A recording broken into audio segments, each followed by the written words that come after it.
नमस्कार। आज हम प्रथम शिक्षा नीति 1968 के बारे में पढ़ेंगे। भारत में पहली शिक्षा नीति सन 1968 में लागू की गई। ये भारत की प्रथम शिक्षा नीति थी। इसे कोठारी कमीशन आया था 1964-66 में। इसकी सिफारिशों के आधार पर इस शिक्षा नीति का निर्माण किया गया। इस नीति का उद्देश्य था शिक्षा को राष्ट्रीय विकास से जोड़ना और समान अवसर देना। यानी हम इस नीति का मेन फोकस राष्ट्रीय विकास करना, यानी ऐसी शिक्षा व्यवस्था करना जिससे राष्ट्र का विकास हो और समान अवसर यानी सामाजिक दृष्टिकोण या समाजवाद दृष्टिकोण के आधार पर समाजवादी समाज की स्थापना करने के लिए इस नीति का निर्माण किया गया।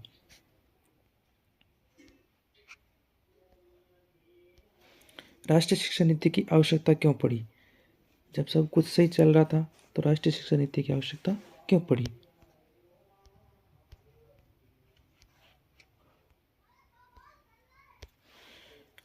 शिक्षा व्यवस्था असमान थी, यानी सभी राज्यों में अलग अलग टाइप से शिक्षा दी जा रही थी। इसके लिए स्वतंत्र भारत में शिक्षा व्यवस्था की शिक्षा नीति की आवश्यकता पड़ी।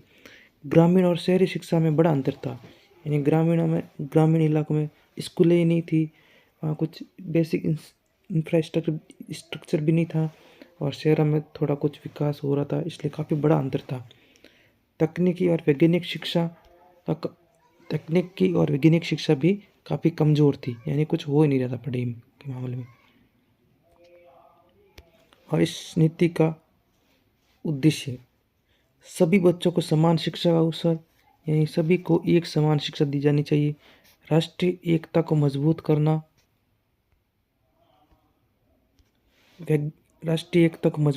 वैज्ञानिक सोच का विकास करना, चरित्र निर्माण और नैतिक शिक्षा प्रदान करना और शिक्षा को रोजगार से जोड़ना, इसके ये मेन उद्देश्य थे।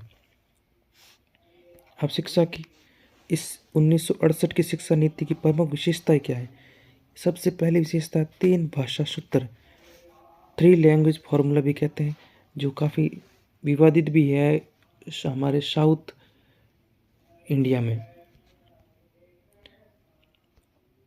इसके लिए एक हिंदी, अंग्रेजी और एक आधुनिक भारतीय भाषा, यानी साउथ हमारे जो दक्षिण में राज्य है वो अपनी 3 भाषा कोई भी चुन सकता है। एक अपनी रीजनल चुन सकता है, एक आधुनिक भारतीय भाषा चुन सकता है, और एक कोई और भाषा चुन सकता है, या एक रीजनल लैंग्वेज चुन सकता है, एक चाहे हिंदी या इंग्लिश में से चुन सकता है, और एक और कोई भारतीय भाषा चुनना चाहिए।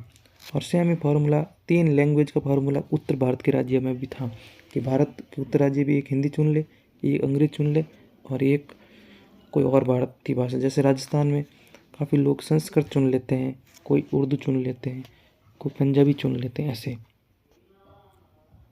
इस नीति का उद्देश्य था राष्ट्रीय एकता और भाषाई संतुलन स्थापित करना।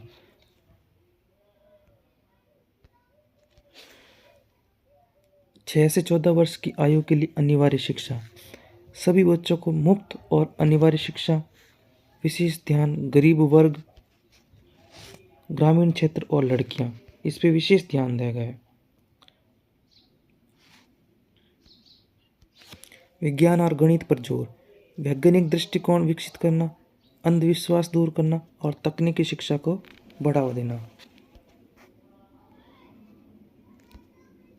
शिक्षा में समानता, अनुसूचित जाति, जनजाति और पिछड़े वर्ग के लिए विशेष सुविधाएं, छात्रवृत्ति और सहायता योजना।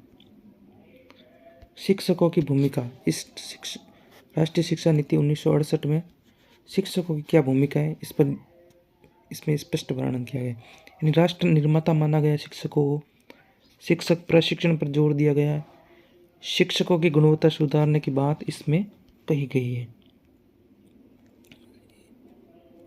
नैतिक मूल्य, ईमानदारी पर जोर दिया गया, अनुशासन पर और देशभक्ति पर।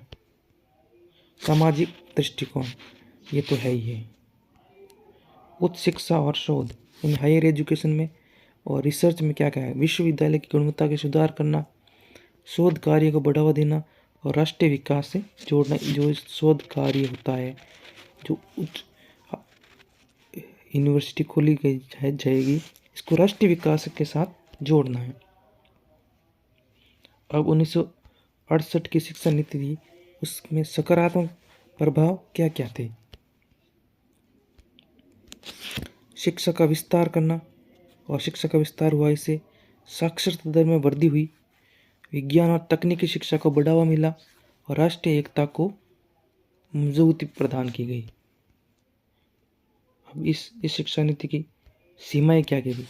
ये पूर्ण रूप से लागू नहीं हो पाई, ग्रामीण क्षेत्रों में संसाधनों की कमी पाई गई, जिससे ये नीति काम नहीं कर पाई, और शिक्षा की गुणवत्ता में असमानता पाई गई। यानी कहीं कहीं तो अच्छे सुधार हुए और कहीं कहीं ढंग से सुधार नहीं हो पाए। ये इसकी सबसे बड़ी कमी है। Thank you. मिलते हैं अगले वीडियो पर, तब तक के लिए धन्यवाद।